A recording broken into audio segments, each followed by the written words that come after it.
শেখ হাসিনা তার অভিজ্ঞতা এবং তার নেতৃত্বের যে জাদুকরী ক্ষমতা, যে ক্ষমতায় তিনি আওয়ামী লীগকে ৭৫-এর ভয়াবহ দুর্যোগময় সময়ের পর আবার টেনে তুলে দাঁড় করিয়ে ক্ষমতায় নিয়ে গিয়েছিলেন, তারপর আরো তৃণমূলের রাজনীতিকে সক্রিয় করা এবং আওয়ামী লীগের আদর্শপন্থী ব্যক্তিদেরকে একত্র করাই আওয়ামী লীগকে শক্তিমান করে তুলবে। আওয়ামী লীগের নেতা কর্মীদের ধৈর্যের পরীক্ষা নিতে আসবেন না, তাহলে কিন্তু ইতিহাস হইয়া যাবেন এবং এমন ভাবে ইতিহাস হইয়া যাবেন যে ইতিহাস থেকে ফিরে আসার আর কোনো সম্ভাবনাময় স্থান থাকবে না, আর কোনো সম্ভাবনাময় কোনো XYZ কিছুই থাকবে না। তাই ফারদার বলতেছি, গণতন্ত্র এবং সংবিধানের মধ্য থেকে আইন অনুযায়ী কার্যক্রম করে যান। আপনাদের কাছে কেউ গিয়ে ভিক্ষা যাচ্ছে না, কেউ সহায়তা সহযোগিতা যাচ্ছে না। প্রশ্ন উঠেছে, বিএনপি নির্বাচনী ইশতেহার কি তাহলে শুধুই কথার কথা? প্রশাসন থেকে শুরু করে বিশ্ববিদ্যালয়ের সব স্তরে কি দলীয় লোকদের পুনর্বাসন কেন্দ্র হয়ে উঠবে? কখনো একটি গণতান্ত্রিক দেশের মধ্যে এককভাবে যখন ক্ষমতা প্রধানমন্ত্রীর হাতে চলে যায়, অন্যান্য সকল মন্ত্রীদের কাছে কোনো ক্ষমতা থাকে না, তাদের কোনো মতামত থাকে না এবং তাদের আধিপত্য থাকে না তাদের মন্ত্রণালয়ে, তখন এই ধরনের খুব খারাপ একটা পরিস্থিতি যে কোনো সময় ফেস করতে হয়। সেম একই প্যাটার্নে কিন্তু বিএনপি আগাচ্ছে। ইউনূস যে ১৩৫টা অধ্যাদেশ জারি করে গেছিল, সেই ১৩৫টা অধ্যাদেশ এর মধ্যে উঠবে এবং সম্ভবত এর মধ্যে ওই ১ নম্বর ২ নম্বর যে পয়েন্ট রয়েছে, যেটা শেখ হাসিনার মামলা প্রত্যাহার করা এবং তার দলকে আওয়ামী লীগকে নিষিদ্ধকরণ নিয়ে যে মামলাটি হয়েছিল, সেই সমস্ত মামলাগুলো না তোলার সিদ্ধান্তই নেওয়া হয়েছে। আসসালামু আলাইকুম দর্শক, সিগন্যাল বিডি চ্যানেলের নতুন একটি গুরুত্বপূর্ণ নিউজ ভিডিও নিয়ে আপনাদের মাঝে হাজির হলাম। প্রিয় দর্শক, বাংলাদেশের বর্তমান রাজনৈতিক প্রেক্ষাপট জানতে যারা এই ভিডিওটিতে ক্লিক করেছেন তাদের সবাইকে বলবো আপনারা ধৈর্য সহকারে পুরো ভিডিওটি দেখতে থাকুন, কারণ এই ভিডিওটিতে এমন কিছু তথ্য শেয়ার করা হয়েছে যা জানলে আপনারা অবাক হবেন। প্রিয় দর্শক, ইতিমধ্যে আপনারা অনেকগুলো ভিডিওর অংশবিশেষ দেখে নিয়েছেন এবং আশা করি দেখেই বুঝতে পেরেছেন আজকের ভিডিওটি কতটি গুরুত্বপূর্ণ এবং আকর্ষণীয় হতে চলেছে। এখনো যারা আমাদের চ্যানেলটি সাবস্ক্রাইব করেননি তাদের সবাইকে বলবো আমাদের চ্যানেলটি সাবস্ক্রাইব করে পাশে থাকা বেল আইকনটি অন করে দিবেন। আর যারা ইতিমধ্যেই সাবস্ক্রাইব করেছেন তাদেরকে অসংখ্য ধন্যবাদ। আর হ্যাঁ, কি কোথা থেকে ভিডিওটি দেখছেন অবশ্যই কমেন্ট বক্সে জানিয়ে যাবেন। তো প্রিয় দর্শক, চলুন আর কথা বাড়াবো না, একটি লাইক দিয়ে মূল ভিডিওতে যাও যাক। আওয়ামী লীগকে নিধন করার পরিকল্পনায় অপারেশন ডেভিল হান্ট কেন? যদি এই সংক্রান্ত ন্যূনতম অন্য কোনো পরিকল্পনা এই সরকার করে থাকে, তাহলে তার মধ্য দিয়েই তারেক রহমান তার কফিনের সর্বশেষ প্যারেকটাই মেরে দিবে। এটাই চিরন্তন সত্যি কথা। আওয়ামী লীগ ক্ষমতার জন্য কখনো রাজনীতি করে নাই। বাংলাদেশের ৫৪ বছরের ইতিহাসে প্রায় ৩০ বছরের অধিক আওয়ামী লীগ ক্ষমতায় ছিল, শাসন করেছে।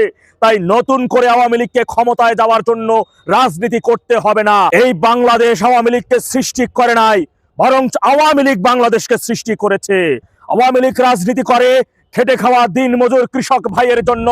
আওয়ামী লীগ রাজনীতি করে বাংলাদেশের আপামার জনসাধারণের ন্যায্য অধিকারের জন্য। আওয়ামী লীগ রাজনীতি করে গণতন্ত্র অধিকার তথা জনগণের ক্ষমতা জনগণের কাছে ফিরিয়ে দেওয়ার জন্য। আওয়ামী লীগ রাজনীতি করে আওয়ামী লীগ যে দেশটাকে জন্ম দিয়েছে, যে দেশটাকে সৃষ্টি করেছে, সেই দেশের মানচিত্র সার্বভৌমত্ব অক্ষুণ্ণ রাখার উদ্দেশ্যে। আওয়ামী লীগের প্রয়োজনে আওয়ামী লীগের রাজনীতি করার প্রয়োজন হয় না। আওয়ামী লীগ কালকে যদি বলে আমরা রাজনীতি করব না, এই দেশের ৮.৫ কোটি জনগণ ফুটে উঠবে, অভিযোগ নিয়ে রাস্তায় বেরিয়ে পড়বে।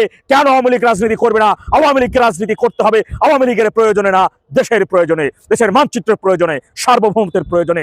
তাই শুধু বিএনপি কেন, তারেক রহমান কেন, ইতিহাসে ভুট্টো ইয়া সহ মেজর জিয়ারা চাইছিল বাংলাদেশে যেন আওয়ামী লীগের নাম মুছে যায়। আওয়ামী লীগের নাম তারা মুছতে এসে বারংবার ব্যর্থ হয়েছে এবং ইতিহাসে রাস্তা করে নিক্ষেপিত হয়েছে।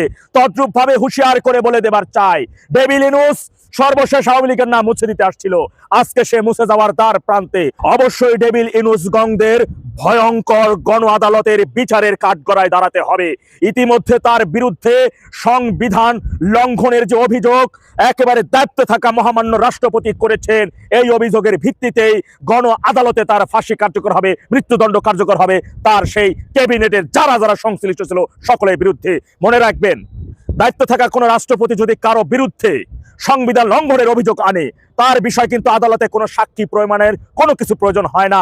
তার এই বক্তব্যই যথেষ্ট তাকে চূড়ান্ত বিচারের কাঠগড়ায় দাঁড় করতে এবং সেই বিচার কার্যকর করতে। তথাপি এইখানে রাষ্ট্রপতি একখান ভালো কাম করছেন। ডেভিল ইউনূসের মতন ব্যক্তির বিরুদ্ধে তিনি বলেছেন ১৩৩টা জায়গায় তিনি সংবিধান লঙ্ঘন করেছেন, তার এই ক্যাবিনেট সহ এই সকল সমন্বয়, এই সকল যুদ্ধপরাধী, স্বাধীনতা বিরোধী রাজাকারের বাচ্চাগুলা। তথাপি তার এই বক্তব্যের উপর ভিত্তি করে ডেভিল ইউনূস গংদেরকে আপনি চাইলে জনগণে হইল তাদেরকে ফাঁসির কাঠগড়ায় দাঁড় করাই দিতে পারেন এবং ফাঁসি কার্যকর দিতে পারেন। তথাপি আমি এই সরকারকে বলবো, দেশের মানুষ আপনাদেরকে বিশ্বাস করেছে। নির্বাচনের আগে দেশের আইন সংবিধান অক্ষুণ্ণ রেখে, সমুন্নত রেখে, গণতান্ত্রিক পন্থায় আপনারা যে কথাগুলো ওয়াদাগুলো দিয়েছেন তা অক্ষরে অক্ষরে পালন করে যাবেন। এখন পর্যন্ত আমরা দেখতেছি দেশের বিভিন্ন জেলায় আমার ভাইদেরকে হয়রানি করার উদ্দেশ্যে পুলিশ পাঠানো হচ্ছে। আমরা দেখেছি মহান 7ই মার্চের ঐতিহাসিক ভাষণ বাজানোর অপরাধে আমার বোন ইমি সহ আরো 2 জনকে সন্ত্রাস বিরোধী আইনে গ্রেপ্তার করে তাদের কারাগারে নিক্ষেপ করা হয়েছে। আমরা দেখেছি স্বাধীনতার আতুরঘরকে সেদিন অবরুদ্ধ করা হয়েছিল। পরিণাম কিন্তু ভালো হবে না। যদি ওয়াদা বরখেলাপ করেন তাহলে এই দেশের জনগণ কিন্তু আপনাদের চূড়ান্ত বিচার করে ফেলবে।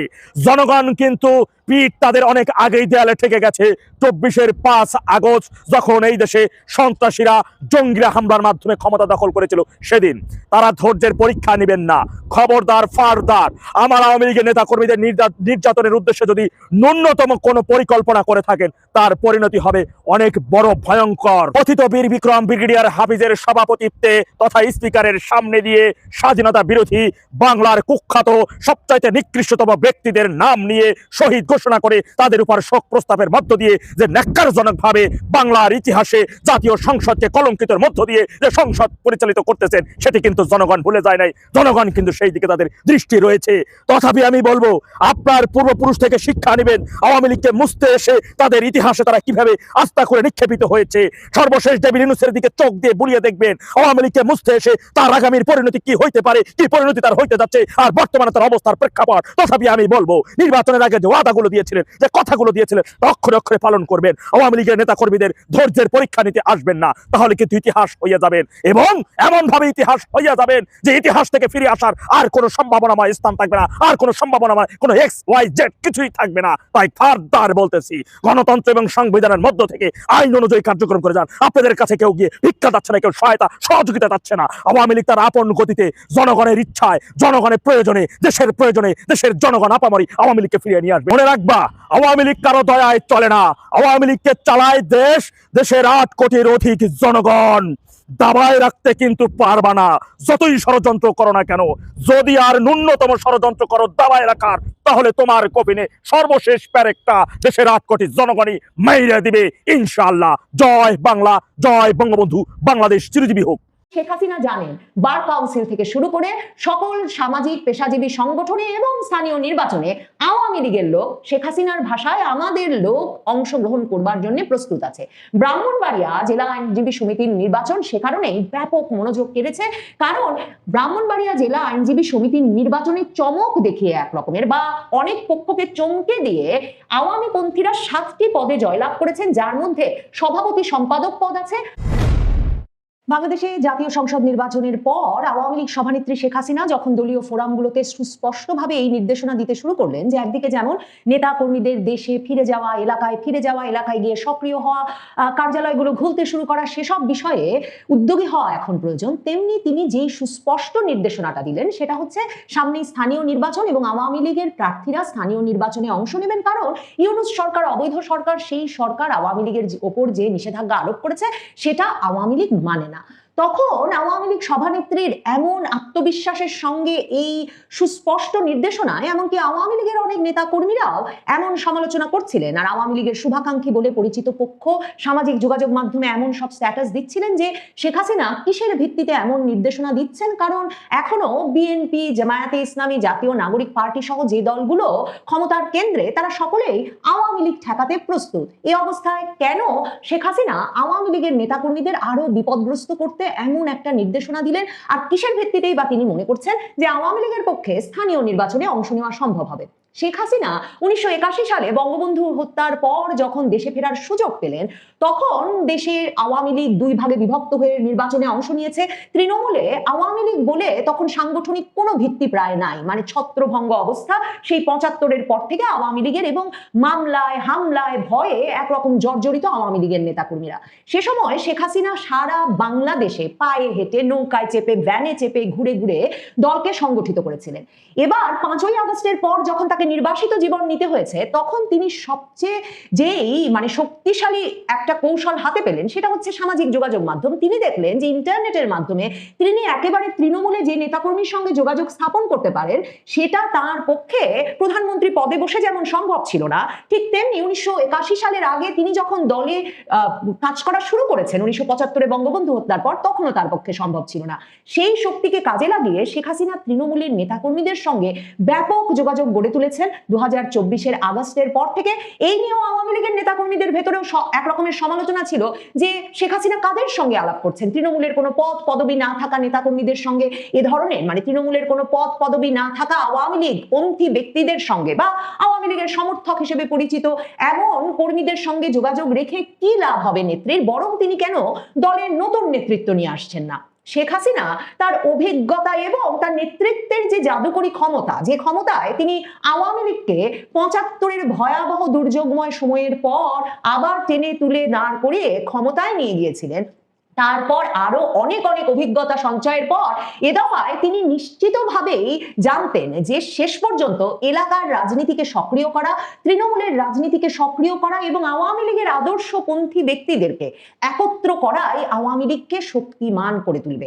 এবং শেখ হাসিনা এখন যখন আত্মবিশ্বাসের সঙ্গে বলছেন যে স্থানীয় নির্বাচনে আওয়ামী লীগকে অংশ নিতেই হবে, তখন তিনি এরই মধ্যে জানেন যে সারা বাংলাদেশে স্থানীয়ভাবে আওয়ামী লীগ পন্থী, আওয়ামী লীগের আদর্শে বিশ্বাসী, মুজিবাদর্শে বিশ্বাসী মানুষ অপেক্ষা করছেন, পেশাজীবী মানুষ, সাধারণ মানুষ অপেক্ষা করছেন, যারা কিনা একটা রাজনৈতিক পরিসর যে কোনো ভাবে আওয়ামী লীগের জন্য তৈরি করতে যে কোনো ধরনের ঝুঁকি নিতে প্রস্তুত।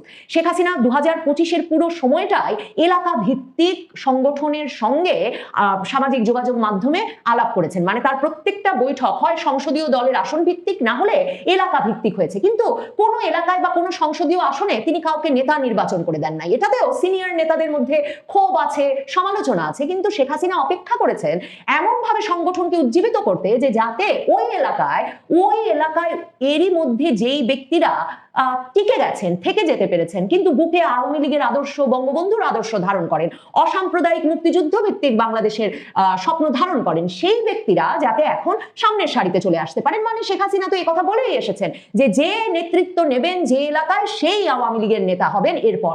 কাজেই শেখ হাসিনা জানেন স্থানীয় সরকার নির্বাচনে অংশ নেওয়ার জন্য তেমন ব্যক্তিরা প্রস্তুত। শেখ হাসিনা কি মনে করছেন আওয়ামী লীগের ঝান্ডা উঠিয়ে, আওয়ামী লীগের লোগো নিয়ে, নিষেধাজ্ঞা উঠিয়ে তারপর স্থানীয় নির্বাচনে অংশ নেবে? মোটেও নয়। শেখ হাসিনা সুস্পষ্টভাবে দলীয় ফোরামে বলছেন যে কোনো ভাবে শুধু স্থানীয় নির্বাচনে নয়, মানে স্থানীয় নির্বাচনে তো বটেই, সিটি কর্পোরেশন থেকে ইউনিয়ন পর্যায় পর্যন্ত যখন যেখানে নির্বাচন হবে সেখানে শেখ হাসিনার ভাষায় আমাদের লোক, আওয়ামী লীগের লোক তো থাকতে হবেই। এমনকি পেশাজীবীদের যত নির্বাচন, বার কাউন্সিল নির্বাচন সহ যত পেশাজীবী নির্বাচন হবে সেগুলোতেও আওয়ামী লীগের লোককে অংশ নিতে হবে। শেখ হাসিনা বলছেন প্রয়োজনে অন্য নামে, সামাজিক সংগঠনের নামে। শুনে আসি শেখ হাসিনা কি বলছেন। যে আমাদের সংগঠন যতই নিষিদ্ধ করুক, ওই অবৈধভাবে ক্ষমতা দখলকারী, অসাংবিধানিকভাবে ক্ষমতা দখলকারী ইউনুসের ওই আওয়ামী লীগকে নিষিদ্ধ করার কোনো অধিকার নাই। কাজে আমরা তো এই নিষিদ্ধ মানি না। সামনে ইলেকশন, সেটা আইনজীবী হোক, পেশাজীবী হোক, যেখানে যত ইলেকশন হবে প্রত্যেকটা জায়গায় আওয়ামী লীগের পক্ষ থেকে আমরা কন্টেস্ট করব, এটা আমাদের সিদ্ধান্ত। ইউনিয়ন পরিষদ থেকে শুরু করে যতগুলো ইলেকশন হবে আওয়ামী লীগের নেতাকর্মী সেখানে অংশগ্রহণ করবে। দরকার হলে একটা সামাজিক প্রতিষ্ঠানের নাম নিয়ে সেখানে অংশগ্রহণ করতে হবে, কিন্তু করতে হবে অংশগ্রহণ, আমাদের লোক যেতে হবে। দেখেন, শেখ হাসিনা 1981 সালের পর যখন আওয়ামী লীগকে সংগঠিত করতে সারা বাংলাদেশময় ভ্রমণ করছিলেন, তখন কিন্তু তিনি এই যে তার জনসংযোগে শুধুমাত্র আওয়ামী লীগ নেতাকর্মীদের সঙ্গে সংযোগ তৈরি করেছেন তাই নয়, তখন তিনি কৃষক সংগঠন থেকে শুরু করে থিয়েটার সংগঠন, আবৃত্তি পরিষদ, কবিতা পরিষদ থেকে শুরু করে সকল রকম মুক্ত চিন্তার, প্রগতিবাদী চিন্তার, সাহিত্য চর্চার বিভিন্ন সংগঠন, সামাজিক আন্দোলনের বিভিন্ন সংগঠন, সেগুলোর সঙ্গেও এমন সংযোগ স্থাপন করেছিলেন যে মনে করে দেখুন যে পুরো 80-র দশক, 90-এর দশক জুড়ে শেখ হাসিনা ক্ষমতায় আসার আগ পর্যন্ত, কিংবা শেখ হাসিনা এমনকি 96-এ ক্ষমতায় আসবার পরেও এবং তারপর আবারও যখন তিনি বিরোধী দলে গেলেন তখন পর্যন্ত তিনি কিন্তু নিয়মিতভাবে বাংলাদেশ জুড়ে মানে সকল প্রথম সারির সামাজিক, সাংস্কৃতিক, পেশাজীবী সংগঠনগুলোর বিভিন্ন জাতীয় পর্যায়ের সম্মেলনে নিয়মিতভাবে অতিথি হতেন, নিয়মিতভাবে গিয়ে যোগ দিতেন এবং এই প্রত্যেকটি সংগঠনে তার একেবারে সুস্পষ্ট যোগাযোগ গড়ে উঠেছিল এবং একরকমের মানে হৃদ্যতার সম্পর্ক গড়ে উঠেছিল নেতৃত্ব দানকারী ব্যক্তিদের সঙ্গে। মানে ধরেন খুব বড় বড় উদাহরণ দিই, কবিতা পরিষদের জাতীয় কবিতা পরিষদের প্রতি বছরের যে সম্মেলন ফেব্রুয়ারি মাসে, সেটাতে শেখ হাসিনা মঞ্চে উপবিষ্ট থাকেন। ধরেন গণ আদালত জাহানারা ইমামের, শহীদ জননী জাহানারা ইমাম গণ আদালত করেন, সেখানে শেখ হাসিনা যুক্ত থাকেন, শেখ হাসিনা গ্রাম থিয়েটারে যুক্ত থাকেন, শেখ হাসিনা কৃষক ফোরামে যুক্ত থাকেন। এই পুরো বিষয়গুলো শেখ হাসিনা সেই জায়গা থেকে করেছিলেন যে আওয়ামী লীগ কোনো একটা ছাতার নিচে অবস্থিত দল নয়, মানে আওয়ামী লীগের নেতা কর্মী ভোটার সমর্থকেরা সকলে মিলে যে আওয়ামী লীগের মানে লোগো আর ঝান্ডা উঁচিয়ে এবং এই আওয়ামী লীগ দলটার সদস্যপদ গ্রহণ করে আওয়ামী লীগের আদর্শ ধারণ করেছেন তা নয়। আওয়ামী লীগের রাজনীতিটা হচ্ছে এমন একটা আদর্শিক রাজনীতি যার ভিত্তি মুক্তিযুদ্ধ, যার ভিত্তি অসাম্প্রদায়িক বাংলাদেশ, যার ভিত্তি বাংলা ভাষা, বাংলা সংস্কৃতি, এমনকি যার ভিত্তিতে যেই জায়গায় অত্যন্ত শক্তিমান ভাবে আছেন বাংলাদেশের সেই সব ইসলামী সংগঠনগুলোর নেতাকর্মীরা যারা বাংলার ইসলামকে ওয়াহাবি ইসলাম মনে করেন না, যারা বাংলার ইসলামকে মাজার বিরোধী, মাজার ভাঙচুর পোড়ানোর পক্ষের বলে মনে করেন না, যারা বাংলার ইসলামকেও অনেক বেশি তার সংস্কৃতি এবং কৃষ্টির সাথে অন্তর্ভুক্তিমূলক বলে মনে করেন। কাজেই সেই সংগঠনগুলো যে দশকের পর দশক ধরে বঙ্গবন্ধুর সমর্থক, দশকের পর দশক ধরে বঙ্গবন্ধুকে বঙ্গবন্ধু হয়ে উঠতে পাকিস্তান আমল থেকে সাহায্য করেছেন, আওয়ামী লীগকে এতটা শক্তিমান দল হয়ে উঠতে সাহায্য করেছেন, এবং তার ফলে যে বাঙালি জাতীয়তাবাদের উপর ভিত্তি করে আওয়ামী লীগের পক্ষে রাজনীতিতে প্রতিষ্ঠিত হওয়া সম্ভব হয়েছে, এই তাত্ত্বিক বিষয়গুলো যখন আওয়ামী লীগের রাজনীতি থেকে একরকমের অপসারিত হয়েছে পদ পদবীর আড়ালে, শেখ হাসিনা সেটা ভোলেন নাই।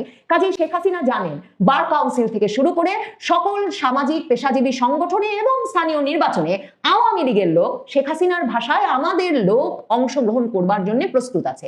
ব্রাহ্মণবাড়িয়া জেলা আইনজীবী সমিতির নির্বাচন সে কারণেই ব্যাপক মনোযোগ কেড়েছে, কারণ ব্রাহ্মণবাড়িয়া জেলা আইনজীবী সমিতির নির্বাচনে চমক দেখিয়ে এক রকমের বা অনেক পক্ষকে চমকে দিয়ে আওয়ামী পন্থীরা 7টি পদে জয়লাভ করেছেন, যার মধ্যে সভাপতি সম্পাদক পদ আছে।